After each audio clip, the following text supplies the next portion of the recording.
जय हिंद दोस्तों। आज हम स्टार्ट करने जा रहे हैं, जो बचे हुए एग्जाम्पल थे उन्हीं के बारे में आज हम चर्चा करेंगे। और इससे पहले मैं जो अपनी 9.1 थी, जो एक्सरसाइज 9.1 यानी त्रिकोणमितीय के कुछ अनुप्रयोग, सम एप्लीकेशन ऑफ ट्रिग्नोमेट्री, इसके अंदर जितने भी क्वेश्चंस थे, लमसम 16 क्वेश्चन थे, 16 क्वेश्चन थे, जिन सभी क्वेश्चंस को हम पिछली जो वीडियो थी उसमें डिस्कस कर चुके हैं। तो आप उस वीडियो को जाके डिस्क्रिप्शन से लिंक मिलेगा, वहाँ से आप वीडियो को देख सकते हो। और आज हम स्टार्ट करेंगे। मैंने आपको बताया था क्या कि जो हमारे 4 या 5 एग्जाम्पल कुछ रहते हैं जो कि एग्ज़ाम के पॉइंट ऑफ व्यू से बहुत ही इम्पोर्टेंट रहते हैं, आज उनके बारे में हम चर्चा करेंगे और पूरे डिटेल में उनको पढ़ेंगे। और तो स्क्रीन पे आपके लग चुका है, आप स्क्रीन पे आपको दिखाई दे रहा होगा एग्जाम्पल नंबर 4। जो अपना एग्जाम्पल नंबर 4 है वो आपको दिखाई दे रहा होगा स्क्रीन पे। तो क्या है वो, भूमि के एक बिंदु P से 10 मीटर ऊंचे भवन के शिखर का उन्नयन कोण 30 डिग्री है। क्या है, भूमि पे एक कोई बिंदु है, P बिंदु। क्या P बिंदु है कोई भूमि पे, ये मानते हैं अपना P बिंदु है भूमि पे, और एक भवन है, कोई भी एक भवन है, शायद भवन की जो लंबाई है वो 10 मीटर ऊंचा भवन है। क्या है, 10 मीटर ऊंचा भवन, और भूमि का कोई एक बिंदु है। तो जो भवन के शिखर का और भूमि से वे बिंदु से उन्नयन कोण है वो हमारा 30 डिग्री यानी 30 डिग्री है। तो ये जो कोण बनेगा हमारा, ये 30 डिग्री बनेगा भाई। अब आगे इसने क्या कहा है, आगे कहा है भवन के शिखर पर एक ध्वज को लहराया गया है। यानी कि जब भी कोई झंडा या कोई ध्वज लहराया जाता है वो हमेशा भवन के शिखर पे लहराया जाता है। तो यहाँ से ये कोई अपना ध्वज है, अपने भारत माता का झंडा है, वो लहराया गया है। तो उसके बारे में इसने चर्चा की है और क्या बोला है कि जो P बिंदु है हमारा और जो ध्वज का शिखर है, तो ध्वज का शिखर हमारा ये है और जो P बिंदु ये है, यहाँ से जो ये कोण बन रहा है, ये उन्नयन कोण 45 डिग्री है। कितना है, 45 डिग्री। तो ये कोण हमारा कितना होगा, 45 डिग्री होगा। तो इसने कहा है ध्वज खंड की लंबाई, ध्वज खंड यानी कि जिसके ऊपर ध्वज हमारा लहरा रहा है, तो ये हमारा यहाँ ध्वज लहरा रहा है, तो ये लंबाई और जो P बिंदु है उससे भवन के जो भवन का तल है वहाँ की जो लंबाई है वो याद करनी है और ध्वज खंड की ऊंचाई याद करनी है अपने को। तो कैसे करेंगे, सबसे पहले क्या करेंगे, हम सभी पॉइंट को मेंशन कर देंगे और जो हमें क्वेश्चन के अंदर दिया है उसको लिख लेते हैं भाई। तो ये हम Q पॉइंट ले लेते हैं, ये R मान लिया, ये हमने S पॉइंट ले लिया भाई। तो जो दे रखा है उसको लिखेंगे, दिया है क्या क्या, इंग्लिश में भी आपको क्वेश्चन दिखाई दे रहा होगा साइड में, और इंग्लिश का क्वेश्चन आप खुद से पढ़ लेना। यदि मैं पढ़ता हूं तो फिर वीडियो थोड़ी लेंथी हो जाती है, जैसे कि पिछली जो 2 वीडियो थी वो शायद 50 मिनट की एक वीडियो बनी थी भाई। तो जो दे रखा है उसको लिखते हैं। क्या, सबसे पहले QR को दे रखा है भाई। QR हमारा कितना दिया है, 10 मीटर, 10 मीटर QR दे रखा है। और जो एंगल हमारा RPQ है, जो एंगल RPQ है हमारा वो 30 डिग्री 30 डिग्री दे रखा है। और नेक्स्ट क्या है अपना एंगल SPQ हमारा कितना है, 45 यानी 45 डिग्री है हमारा कोण। और जो पूछा है क्या क्या, PQ हमें बताना है कि कितना है, यानी P बिंदु से और जो भूमि का तल है जो Q, इसके बीच की लंबाई हमें बतानी है PQ। और दूसरा बताना है RS यानी ध्वज खंड की ऊंचाई, RS हमें बतानी है। तो आप एक चीज नोट की होगी, मैंने सभी में यही बताया है कि जो चीज हमें याद करनी हो उसको ऊपर लिखेंगे और जो हमें दे रखा है उसको नीचे लिखेंगे। तो यहाँ पे हमें याद करना है PQ और दे क्या रखा है, QR। यदि हम त्रिभुज PQR यानी यहाँ से जो ये त्रिभुज हमारी बन रही है उसमें देखते हैं क्या, त्रिभुज PQR में क्या है, जो चीज़ हमें याद करनी है जो हमें याद करनी है, यानी जो फाइंड आउट है उसको ऊपर लिखेंगे।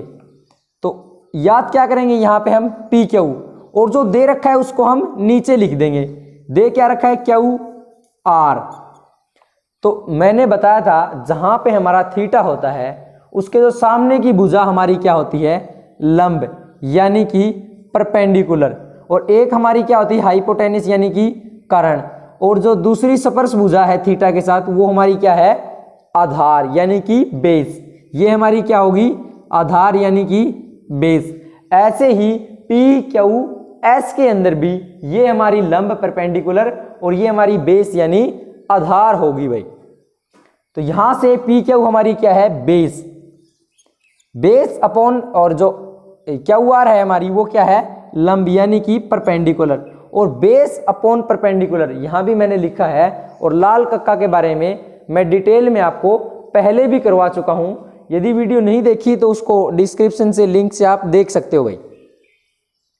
तो क्या है, बेस अपॉन परपेंडिकुलर हमारा कोट होता है, क्या चीज, कोट, और कोट थीटा हमारा कितना, यहाँ 30 डिग्री की बात हो रही है भाई, क्या थीटे हमारे 30 डिग्री की बात हो रही है। तो यहां से हम कोट 30 और क्यू आर की वैल्यू रख देंगे तो हमें पी क्यू की वैल्यू मिल जाएगी भाई। पी क्यू बराबर हमारा क्या होगा, क्यू आर कितना है हमारा, 10 मीटर भाई, और कोट 30 हमारा क्या होता है, टेंजेंट जो 30 है उसके बिल्कुल अपोजिट, और टेंजेंट 30 1/√3 था हमारा, 1/√3 यानी √3। तो ये क्या होगा, कोट 30 हमारा √3 होगा भाई। और यहां से हम पी क्यू की वैल्यू देखेंगे, क्या ये 10 हमारा उधर चला जाएगा, तो पी क्यू बराबर हमारा क्या मिलेगा, हमें पी क्यू बराबर हमें मिलेगा 10√3। तो जो पी क्यू हमें क्या मिल जाता है, यहां से 10√3 हमें पी क्यू की वैल्यू मिल जाती है। अभी हम नेक्स्ट त्रिभुज के अंदर देखते हैं, क्या पी क्यू एस के अंदर क्या है, हम पी क्यू एस में देख लेते हैं भाई। त्रिभुज पी क्यू एस के अंदर यहां हमें क्या चीज फाइंड आउट हो जाती है, यानी मिल जाती है, क्या पी क्यू की वैल्यू हमें मिल जाती है, और क्यू आर को हम यहां से याद करेंगे। तो जो याद करना है उसको ऊपर, तो क्यू एस हम याद करेंगे, और दे रखा है हमें पी क्यू।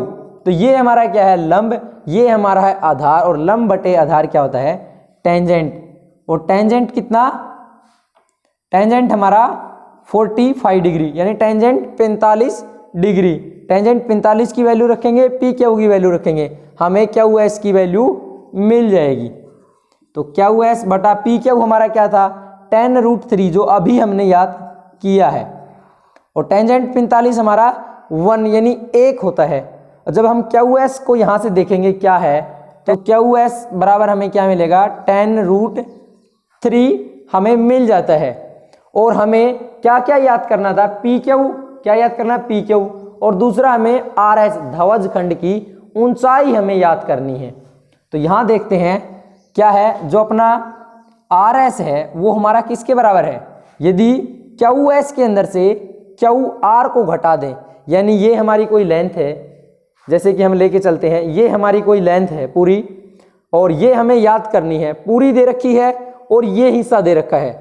यदि ये चीज याद करनी तो क्या, पूरी में से इसको हम घटा देंगे तो हमें ये मिल जाएगी भाई। ऐसे ही क्या, क्यू एस में से यदि क्यू आर को घटाएंगे तो हमें आर एस मिल जाएगी। क्या, क्यू एस में से क्या घटाएंगे, क्यू आर को घटा देंगे, और क्यू एस की वैल्यू क्या है हमारी, 10√3, और क्यू आर, जो क्यू आर था हमारा वो क्या है, 10 मीटर।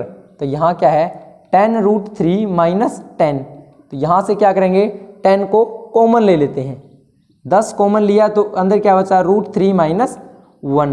तो यहाँ से हमें आर एस की वैल्यू मिल जाती है।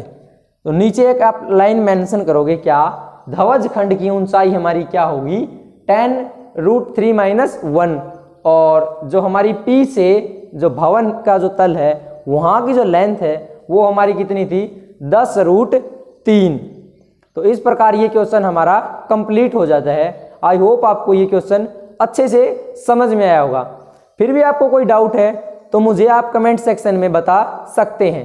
और वीडियो अच्छी लग रही है तो आप इसको लाइक ज़रूर करें भाई।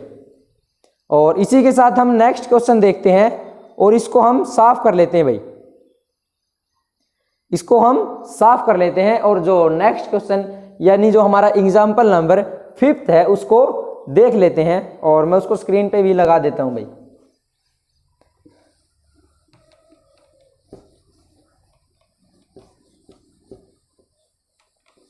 नेक्स्ट क्वेश्चन स्क्रीन पे लग चुका है, आप इसको पढ़ सकते हो और कमेंट सेक्शन में इसका फटाफट आंसर भी कर सकते हो भाई। तो एग्जाम्पल नंबर हम देखते हैं क्या, एग्जाम्पल नंबर हमारा 5 को डिस्कस करते हैं और आपकी स्क्रीन पे दिखाई दे रहा होगा क्या है, मैं भी पढ़ के बता देता हूं। एक समतल जमीन है, कोई भी जमीन पर खड़ी एक मीनार की छाया है, उस स्थिति में यानी उस परिस्थिति में 40 मीटर अधिक लंबी हो जाती है, जबकि सूर्य का उन्तांश यानी एल्टीट्यूड 60 यानी 60 से घटकर 30 हो जाता है। अर्थात छाया के एक सिरे से मीनार के शिखर का जो उन्नयन कोण है वो क्या है, 60 से घटकर 30 चला जाता है। क्या है, 60 से घटकर उन्नयन कोण 60 है और डीबी की छाया, जो डीबी छाया की लंबाई है, तो जबकि उन्नयन कोण कितना है वहां 30 डिग्री है। मीनार की ऊंचाई याद कीजिए भाई। और हमें आकृति यानी फिगर भी दे रखा है क्वेश्चन के अंदर। तो क्या है, एक कोई मीनार है, एक कोई पॉइंट है और दूसरा कोई पॉइंट है। यहाँ यदि सूर्य है तो जो छाया है हमारी इधर बनेगी। तो यहाँ ये छाया है, पहले क्या था 60 था भूमि के साथ उन्नयन कोण हमारा, अब क्या हो जाता है 60 से घटकर वो कितना हो जाता है 30 यानी 30 हो जाता है। और जो ये 60 से 30 जब होता है तो ये लंबाई हमारी कितनी हो जाती है 40 मीटर, यानी कि यहाँ से यहाँ की लंबाई जो दी है वो हमें 40 मीटर दे दी है भाई क्वेश्चन के अंदर। तो इसने पूछा है भवन की या मीनार की ऊंचाई याद कीजिए। क्या है, जो मीनार है उसकी ऊंचाई याद कीजिए। तो ये हमें याद करनी है भाई। और जो दे रखा है क्या उनको मेंशन करेंगे, हर एक पॉइंट को मेंशन करेंगे, जो दे रखा है उसको लिखेंगे और जो याद करना है उसको हम आसानी से याद कर लेंगे भाई। तो ये पॉइंट हम ए, इसको बी, इसको सी और इसको डी से डिनोट कर देते हैं। तो जो दे रखा है क्या सी डी, सी डी हमारा दिया है 40 मीटर, कोण डी हमारा एंगल डी है वो 30 डिग्री और जो एंगल सी है वो हमारा कितना है 60 डिग्री। और जो हमारी मीनार है क्या ए बी, वो हमें याद करनी है भाई। आप देखोगे जो हमारी दो त्रिभुज यहाँ बन रही है क्या ए बी सी, त्रिभुज ए बी सी एक त्रिभुज और त्रिभुज ए बी डी ये हमारी सेकंड यानी दूसरी त्रिभुज बन रही है। तो दोनों के अंदर जो ए बी भुजा है हमारी वो क्या है कॉमन पॉइंट है और यहीं से हमें क्वेश्चन को करने का तरीका मिल जाता है। जहां भी जो कॉमन भुजा है यदि दोनों में हम याद कर लेंगे तो हमें ए बी और यानी मीनार की ऊंचाई मिल जाएगी भाई आसानी से। तो सबसे पहले देखते हैं त्रिभुज ए बी सी के अंदर क्या याद करेंगे हम ए बी। मान लिया दे रखी है हमें बी सी, क्या है बी सी हमें दे रखी है। तो ये क्या होती है हमारी लंब यानी कि परपेंडिकुलर और ये हमारी बेस यानी कि आधार होती है भाई। और लंब बटे आधार हमारा क्या होता है टेंजेंट। क्या चीज टेंजेंट। और टेंजेंट यहाँ 60 डिग्री की बात हो रही है तो क्या करेंगे इसको 60 हम मेंशन करेंगे, टेंजेंट 60, टेंजेंट 60 की वैल्यू रखेंगे और बी सी हमारा as it is, A B भी एज इट इज रहेगा। ए बी बराबर टेंजेंट 60 हमारा कितना होता है टेंजेंट 60 √3 होता है भाई। बी सी को हम एज इट इज रखेंगे और बी सी यहाँ क्या है डिवाइड, इधर जाके हमारा क्या होगा बी सी मल्टीप्लाई हो जाएगा। तो ए बी बराबर हमें क्या मिल जाता है बी सी √3। एक त्रिभुज के अंदर समीकरण हमें ये मिल जाती है यानी इक्वेशन नंबर इसको 1 मान लेते हैं। अब दूसरी जो त्रिभुज है हमारी ए बी डी उसके अंदर भी ए बी को याद कर लेते हैं। तो त्रिभुज ए बी डी के अंदर क्या हम याद करेंगे हम ए बी को और मान लिया दे रखी है हमें बी डी दे रखी है भाई। तो ये क्या होगा हमारा टेंजेंट और टेंजेंट कितना 30 डिग्री। यहाँ से हम टेंजेंट 30 और बी डी की वैल्यू रख देंगे। मैंने पिछले क्वेश्चन में भी आपको कुछ बताया था कि यदि हमें BC याद करनी है तो BC हमारी क्या है, यदि BD में से CD को घटा देंगे हमें BC मिल जाएगी। ऐसे ही यदि हमें BD याद करनी है तो क्या BC के अंदर हम CD को जोड़ देंगे तो हमें BD मिल जाएगी भाई। तो यहाँ से BD की वैल्यू आप देखोगे क्या है, BD बराबर हमारा क्या है, BC प्लस CD है भाई। क्या है, BD बराबर BC प्लस CD होगा भाई। यहाँ से BD की वैल्यू और टेंजेंट 30 की वैल्यू रखेंगे। AB अपॉन BD क्या है हमारा, BC प्लस CD बराबर टेंजेंट 30 यानी 1/√3 भाई। तो BC प्लस CD को उधर ले जाएंगे और √3 को यहाँ ले आएंगे। क्या, √3 को हम इधर ले आएंगे या √3 को हम यहीं रखते हैं और यहाँ से जो AB है जो याद किया था उसको हम यहाँ रख देंगे समीकरण नंबर 2 के अंदर। देखते हैं कैसे। AB की वैल्यू यहाँ हमें क्या मिलेगी, BC प्लस CD अपॉन √3। आपको शायद दिखाई दे रहा होगा बिल्कुल, ये नीचे नहीं दिखाई दे रहा तो मैं इसको साइड में लिख देता हूँ भाई। क्या है, इसको यहाँ लिख लेते हैं, इधर मैं ब्लैक पेन से लिखूंगा। क्या, AB मिलेगी यहाँ पे हमें क्या, ये जो यहाँ है इसको यहाँ लिख रहे हैं भाई। AB बराबर हमें मिलेगा BC प्लस CD अपॉन √3। इसको हम समीकरण नंबर 2 मान लेते हैं भाई। तो यहाँ से समीकरण 1 मिली थी, यहाँ 2 मिल गई। यहाँ AB की वैल्यू ये है, यहाँ AB की वैल्यू ये है। यदि इस जो AB की वैल्यू समीकरण नंबर 1 के अंदर, उसको हम समीकरण नंबर 2 में रख देंगे, यानी put the value of AB in equation number 2 या 2। तो जब AB का मान रखेंगे समीकरण नंबर 2 में तो क्या मिलेगा, AB बराबर हमारा क्या था, BC√3। तो यहाँ AB की जगह BC√3 लिख दिया। अब आगे क्या बचता हमारा, BC प्लस CD अपॉन √3। और ये जो √3 है हमारा क्या है, नीचे डिवाइड, इसको इधर लेके आएंगे तो ये क्या हो जाएगा, मल्टीप्लाई। और जब √3 से √3 को मल्टीप्लाई करेंगे तो ये हमें कितना आंसर देगा, 3 यानी 3 BC बराबर BC प्लस CD।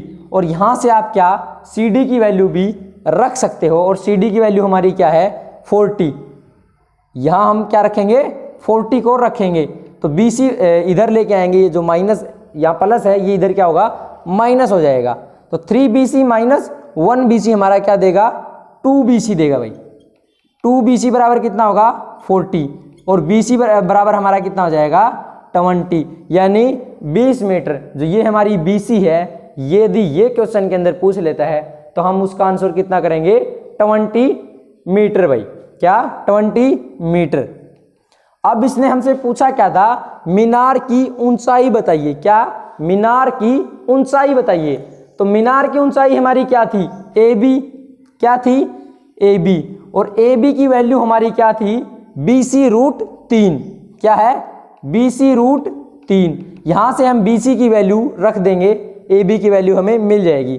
कैसे, BC की वैल्यू 20 है तो 20√3 हमें किसकी वैल्यू मिल जाएगी, AB की वैल्यू मिल जाएगी भाई। तो मीनार की जो ऊंचाई है हमें 20√3 मिल जाती है। आई होप आपको ये क्वेश्चन समझ में आया होगा, आप स्क्रीनशॉट इसका ले सकते हो भाई। और हम नेक्स्ट जो एग्जाम्पल है हमारा उसको देख लेते हैं। तो आपको क्वेश्चन नंबर, जो एग्जाम्पल नंबर हमारा 6 है वो आपको स्क्रीन पे दिखाई दे रहा होगा, आप उसको पढ़ो और हिंदी और इंग्लिश दोनों में है भाई। तो क्या है, एक बहुमंजिल भवन के शिखर से देखने पर, कोई बहुमंजिल यानी जिसकी एक से अधिक पोर्शन हो, यानी एक मकान है उसके ऊपर एक मकान हो, उसको हम बहुमंजिल बोलते हैं भाई। के शिखर पर, शिखर से देखने पर क्या है, कोई एक बहुमंजिला मकान है, उसके शिखर से हम जब किसी चीज को देखेंगे तो उसके सामने क्या है, एक छोटा भवन है। और भवन हमारा क्या है, छोटा है, किससे, बहुमंजिले भवन से। तो ये हमारा बहुमंजिला भवन है और ये क्या है, हमारा छोटा भवन है भाई। से देखने पर क्या है, 8 मीटर ऊंचे भवन, ये हमारा 8 मीटर क्या है, इसकी लेंथ दे रखी है, 8 मीटर इसकी हाइट हमें दे रखी है, ऊंचाई हमें दे रखी है क्या, 8 मीटर, किसकी, भवन की, छोटा जो भवन है उसकी। भवन के शिखर और तल के अवनमन कोण 30 और 45 डिग्री है भाई। क्या है, जो भवन का शिखर है और जो भवन का तल है, कहाँ से, जो बहुमंजिला भवन के शिखर से देखने पर जो अवनमन कोण है हमारे, वो क्या है, 30 और 45 डिग्री है। तो अवनमन कोण हमारा क्या यहाँ बनेगा, और ये हमारा क्या है, भूमि का जो तल है हमारा, ये हमारी भूमि है भाई।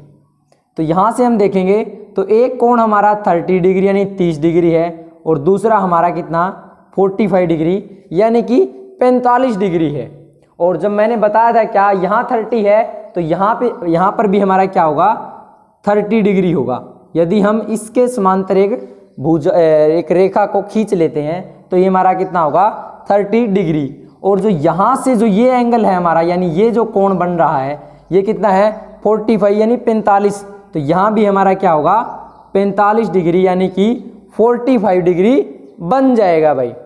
आगे इसने क्या पूछा है, बहुमंजिल भवन की ऊंचाई और जो दो भवन है, यानी एक भवन हमारा ये है छोटा और एक जो बहुमंजिला है, दोनों के बीच की दूरी और जो बहुमंजिला भवन है उसकी ऊंचाई को याद करना है। यानी कि इस चीज़ को बताना है कि कितनी है, और ये चीज़ हमें बतानी है कि ये हमारी कितनी है भाई। तो यहाँ से यदि हम एक समांतर रेखा खींचते हैं तो ये भी हमारा कितना मिलेगा, 8 मीटर हमें मिल जाएगा। अब जो दे रखा है उसको लिखेंगे, और जो इसको याद करना है उसको हम याद कर लेंगे आसानी से। तो दे क्या रखा है, दिया है क्वेश्चन के अंदर दिया, इसको हम पॉइंट मेंशन कर लेते हैं। ए, इसको बी मान लेते हैं, इसको सी, इसको डी और इसको ई मान लेते हैं भाई। तो ए जो हमारा सी डी है, क्या है, सबसे पहले सी डी लिखेंगे। सी डी हमारा कितना है, 8 मीटर, और सी डी के बराबर ही हमारा क्या है, ए ई। तो ए ई हमारा कितना होगा, 8 मीटर होगा भाई। तो 8 मीटर ही हमारा क्या है, ए ई है। अब यहाँ से जो हमारा एंगल सी है वो कितना है, 45 डिग्री, यानी कि बी सी ए, क्या है, बी सी ए हमारा जो एंगल है वो कितना है, 45 डिग्री। और जो एंगल हमारा बी डी ई जो है वो हमारा 30 डिग्री है भाई। कितना, 30 डिग्री है। अब आगे हमें याद क्या करना है, ए सी याद करना है, और दूसरा हमें ए बी याद करना है भाई। अब आप एक चीज और नोट करोगे इसके अंदर, क्या, जो हमारी ए सी है वो किसके बराबर है, डी ई के बराबर है भाई। किसके बराबर, ए सी हमारी डी ई के बराबर है भाई। तो दो त्रिभुज हमारी ए बी सी और क्या है, बी डी ई, दो हमारी त्रिभुज है, दोनों में क्या कॉमन है, ए सी। इसमें भी ए सी इतनी है और इसमें क्या है, डी ई है, और जो दोनों की दोनों भुजाएं हैं वो क्या है, हमारी बराबर है भाई। तो यहाँ से हम क्या याद करेंगे, त्रिभुज ए बी सी के अंदर हम ए सी को याद करेंगे, और जो त्रिभुज हमारी ए बी ई है, बी डी ई है, उसके अंदर डी ई को याद करेंगे भाई।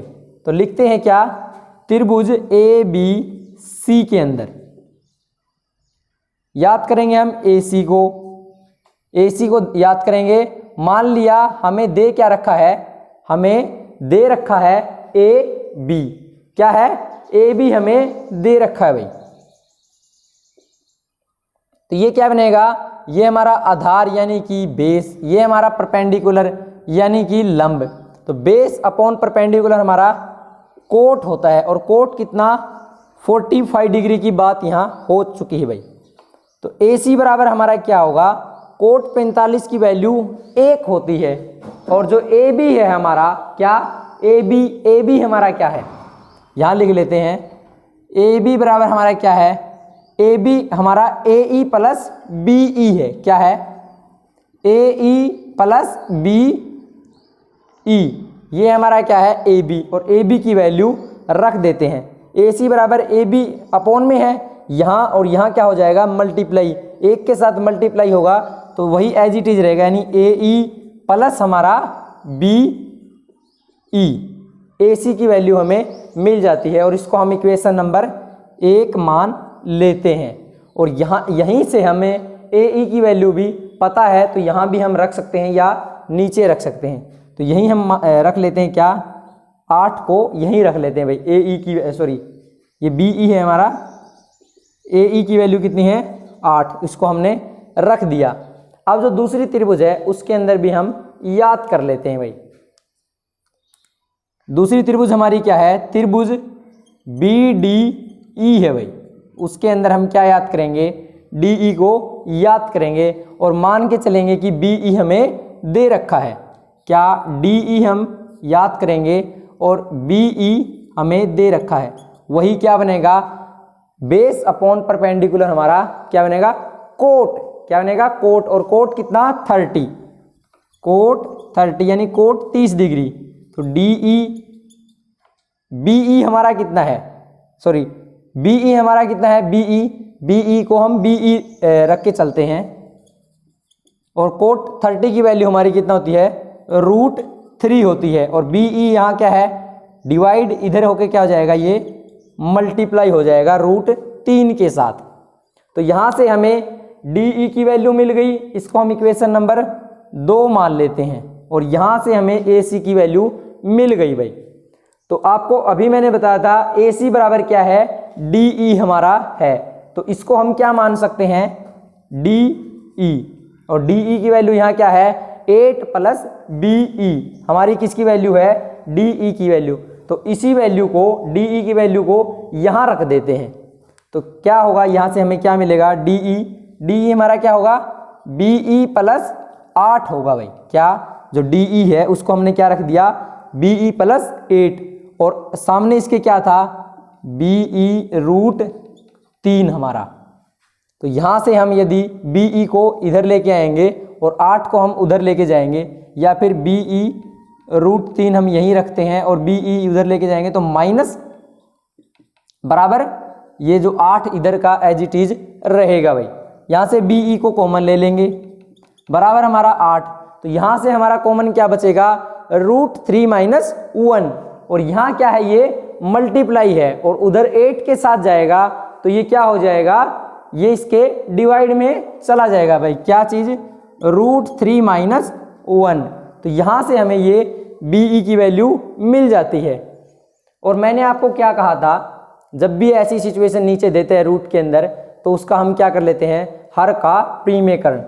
और हर का प्रीमेकरण कैसे करते हैं, ऊपर और नीचे जो सेम उसी चीज़ से ऊपर मल्टीप्लाई नीचे डिवाइड करेंगे, बस बीच में जो निशान है उसको हम बदल देंगे, जो चिन्ह है, यानी यहाँ माइनस है यहाँ क्या करेंगे, प्लस करेंगे, बाकी एज इट इज सेम रहेगा। तो यहाँ क्या होगा, बी ई की वैल्यू हमें मिलेगी 8, इसकी जब ऊपर मल्टीप्लाई करेंगे तो 8 √3 + 1 और नीचे क्या, √3 - 1 यानी a - 1 और a + 1, या फिर a + b, a - b और a + b। तो हमारा ये किसके बराबर होता है, a² - b²। तो a² करेंगे यानी √3² - 1²। तो √3 से क्या कटेगा, सॉरी रूट से क्या कटेगा, स्केयर कट जाएगा। तो यहाँ क्या बचेगा, 3 - 1। तो ये क्या मिलेगा हमें, 2 मिलेगा भाई। और 2 से 4 कटेगा तो बी ई की वैल्यू हमें कितनी मिल जाती है, बी ई बराबर हमारा क्या चला जाएगा, 4 √3 + 1। और हमें याद क्या करना था, यहाँ से हमें याद करना था ए बी, जो बहुमंजिला भवन है उसकी ऊंचाई यानी उसकी हाइट, और जो ए सी है यानी दोनों जो हमारे भवन है उनके बीच की दूरी याद करनी है। तो बी ई प्लस में ए ई कर देंगे तो हमें क्या मिल जाएगा, ए बी मिल जाएगा। तो यहाँ से हमारा क्या था, A B, A E + B E था। तो ए बी की वैल्यू, सॉरी ए ई की वैल्यू हमारी कितनी थी, 8, प्लस बी ई की वैल्यू हमने याद की है 4 √3 + 1। और जब 4 की अंदर मल्टीप्लाई करेंगे तो ये हमें क्या मिलेगा, 4 √3 + 4। तो इसको हम ऐसे लिख सकते हैं यहाँ 4 √3 + 1। तो यहाँ से क्या होगा, जो ये 4 था, 4 और 8 जुड़ जाएंगे आपस में, यानी 12 + 4 √3। तो क्या होगा, यहाँ से हम 4 को कॉमन भी निकाल सकते हैं। 4 यहाँ क्या बचेगा, 3 + √3। हमें क्या मिलेगा, ए बी की वैल्यू मिल जाएगी भाई। और यही हमारा क्या होगा, आंसर होगा। यानी जो बहुमंजिला भवन है उसकी ऊंचाई क्या होगी, 4 3 प्लस रूट 3 हमारी क्या होगी, बहुमंजिला जो भवन है उसकी ऊंचाई होगी भाई। और दूसरा हमें एसी को भी याद करना था, क्या, एसी को भी याद करना था। और एसी हमारा क्या था, यहाँ आपको दिखाई दे रहा होगा, तो मैं यही लिख देता हूँ एसी या फिर जो डीई है उसकी वैल्यू। तो जो हमारा क्या है यहाँ बीई चाहिए, बीई की वैल्यू ये है, यहाँ रख देते हैं। तो 8 प्लस बी की वैल्यू 4 रूट 3 प्लस 4, तो यहाँ क्या मिलेगा 12 यानी 12 प्लस 4 रूट 3, और 4 को कॉमन निकालेंगे तो वही मिलेगा हमें 3 प्लस रूट 3। तो जो बहुमंजिला भवन है उसकी ऊंचाई, ये शायद आपको दिखाई नहीं दे रहा होगा, तो क्या है जो ये है हमारा, यही सॉरी ये जो आंसर है यही हमारा क्या होगा, जो दोनों भवनों के बीच की दूरी है वो किसके बराबर है, हमारी जो बहुमंजिला भवन की ऊंचाई है उसी के बराबर है। तो यही मिलेगा हमें 4 3 प्लस रूट 3, क्या मिल जाएगा, यहाँ नीचे आपको दिखाई नहीं दे रहा होगा, तो यही हमारा आंसर है भाई। ओके, तो यहाँ बोर्ड पे जगह बची नहीं, मैं यहाँ लिख देता हूँ इसको। बाकी क्या, यदि 8 प्लस बीई है हमारा, बी की वैल्यू रखेंगे किसके, क्या मिलेगा हमें, एसी बराबर था भाई ये, तो एसी की वैल्यू क्या मिल जाएगी यहाँ से, 8 प्लस बीई क्या हमारा 4 रूट 3 प्लस 4, तो यहाँ क्या होगा 12 प्लस 4 रूट 3, और 4 को कॉमन निकालेंगे तो 3 प्लस रूट 3, एसी की वैल्यू हमें मिल जाती है। तो ऊंचाई क्या, बहुमंजिला भवन की ऊंचाई और जो हमारी दोनों भवनों के बीच की दूरी है वो हमें मिल जाती है। और ये ऐसा क्वेश्चन एग्जाम के अंदर 90% से ज़्यादा चांस है कि ऐसा क्वेश्चन हर बार पेपर में देखने को मिलता है। तो इसी के साथ हम नेक्स्ट क्वेश्चन को देखते हैं। और ये हमारा क्या है, बहुत ही इम्पोर्टेंट एग्जाम्पल है भाई, क्या है, बहुत ज़्यादा इम्पोर्टेंट एग्जाम्पल है। हर बार ऐसा क्वेश्चन, यानी यही सेम एज इट इज, इसी के अंदर आपको मतलब संख्या या नंबर है उनको चेंज कर देगा, एंगल चेंज कर देगा। बाकी ऐसा क्वेश्चन हमेशा एग्जाम में आता ही आता है भाई, और बहुत ही इम्पोर्टेंट क्वेश्चन है। क्या है, एक नदी के पुल के एक बिंदु से नदी के सम्मुख किनारों के अवनमन कोण क्रमश 30 और 45 है। यदि पुल किनारों से 3 मीटर की ऊंचाई पर हो तो नदी की चौड़ाई याद कीजिए भाई। और आपको आकृति यानी फिगर है वो दिखाई भी दे रहा होगा। और दोबारा एक बार पढ़ते हैं, क्या, जितनी बार आप क्वेश्चन पढ़ोगे उतना आपको ये सोल्व आसानी से कर पाओगे आप इसको। एक नदी है भाई, नदी के पुल के, ये हमारी एक नदी है मान लिया, और ये हमारा कोई ऊपर पुल है, यहाँ कोई बिंदु है, वहाँ से जो नदी के किनारे हैं, एक ये किनारा, दूसरा हमारा ये किनारा है भाई, और ये हमारी क्या है, नदी है भाई। दोनों किनारों के अवनमन कोण कितने हैं, 30 और 45 है। ये क्या है, यहाँ अवनमन कोण ये 30 है, ये हमारा 45 डिग्री है भाई। आगे क्या कहा है, यदि पुल के किनारों से, जो ये हमारा यहाँ पुल का किनारा है, यहाँ ये पुल का किनारा है, एक ये और एक ये, यहाँ से जो बिंदु है हमारा पुल का, उसकी जो लेंथ है, उसकी जो ऊंचाई यानी हाइट है, वो कितनी दे रखी है, 3 मीटर भाई। क्या है, 3 मीटर दे रखी है। और हमें बताना क्या है, दोनों जो हमारे जो दोनों पुल के किनारे हैं उनके बीच की चौड़ाई बतानी है, यानी दूरी हमें दोनों जो बिंदु है उनकी बतानी है भाई। और इसने क्या है, मेंशन भी किया है पॉइंट, तो वही सेम हम पॉइंट मेंशन कर लेते हैं। क्या, ये हमारा है ए, एक किनारा ए है, दूसरा इसने लिया है बी, और ये हमारा लिया है पी, और ये जो बिंदु है ऊपर पुल के ऊपर ये हमारा लिया है डी, सॉरी ये लिया है इसने पी लिया भाई, और ये इसने लिया है डी। तो यहाँ से हमें क्या है, 2 त्रिभुज हमारी बनती है ए डी पी, क्या, ए डी पी, और दूसरी बनती है डी पी बी। और दोनों जो त्रिभुज है हमारी उसके अंदर जो पी डी है वो कॉमन पॉइंट है। तो जो दे रखा है उसको लिखते हैं। यहां से क्या दिया है, पीडी, पीडी बराबर दे रखा है 3 मीटर। कोण जो हमारा यहाँ जो कोण बनेगा वही कोण क्या है हमारा यहाँ बनेगा, यानी 30 डिग्री। और जो यहाँ कोण बनेगा वही नीचे यहाँ पे कोण बनेगा, यानी 45 डिग्री भाई। तो कोण ए हमारा कितना होगा 30 डिग्री, और कोण जो बी हमारा ये कोण है ये कितना है 45 डिग्री। अब जो इन दोनों कोणों को हम भूल सकते हैं, इनकी अब हमें कोई आवश्यकता नहीं है। और याद क्या करना है हमें, ए बी हमें याद करना है। अब यदि इस त्रिभुज के अंदर यानी ए डी पी के अंदर हम ए डी को याद कर लें और जो डी पी बी जो त्रिभुज है हमारी उसके अंदर बी डी को याद करके दोनों को जोड़ देंगे तो हमें क्या मिल जाएगी, ए बी मिल जाएगी भाई। तो ए बी बराबर हमारा क्या है, A D plus B D है भाई। तो यहीं से देखते हैं हम त्रिभुज ए डी पी के अंदर याद क्या करेंगे, ए डी को, दे क्या रखा है डी पी, और ये हमारा क्या है लंब, ये क्या है आधार यानी बेस, ये हमारा परपेंडिकुलर भाई। तो ए बेस अपॉन परपेंडिकुलर हमारा क्या होगा कोट, और कोट कितना 30 डिग्री। कोट 30 की वैल्यू और डीपी की वैल्यू रख देते हैं, यानी ए डी अपॉन डीपी हमारा कितना है 3 मीटर, क्या है 3 मीटर है भाई 3। और कोट 30 की वैल्यू हमारी क्या होती है √3 भाई। तो ए डी बराबर क्या मिलेगा 3√3 भाई। अब जो नेक्स्ट जो त्रिभुज है हमारी डी पी बी, क्या है डी पी बी, या इसको आप बोल सकते हो बी डी पी, त्रिभुज बी डी पी के अंदर याद क्या करेंगे बी डी, दे क्या रखा है डी पी, क्या बनेगा ये आधार ये लंब, यानी बेस अपॉन परपेंडिकुलर हमारा क्या होगा कोटेंजेंट, और कोट कितना 45, B D upon D P की वैल्यू कितनी है 3, कोट 45 1, तो बी डी हमें क्या मिलेगा, बी डी बराबर हमें मिलेगा 3 यानी 3।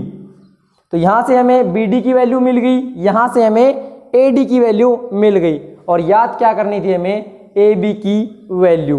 तो रख देते हैं इसी के अंदर, ए बी बराबर हमारा क्या था B D plus A D, ये हमारा क्या है ए बी। तो बी डी की वैल्यू कितनी थी 3 प्लस ए डी हमारा क्या है 3√3 है भाई। तो यहाँ से 3 को हम कॉमन निकाल लेंगे, तो यहाँ क्या बचेगा √3 प्लस 1, तो ए बी बराबर हमें ये मिल जाएगा। यानी जो यहाँ से यहाँ तक की जो दूरी है वो हमारी कितनी है 3√3 प्लस 1।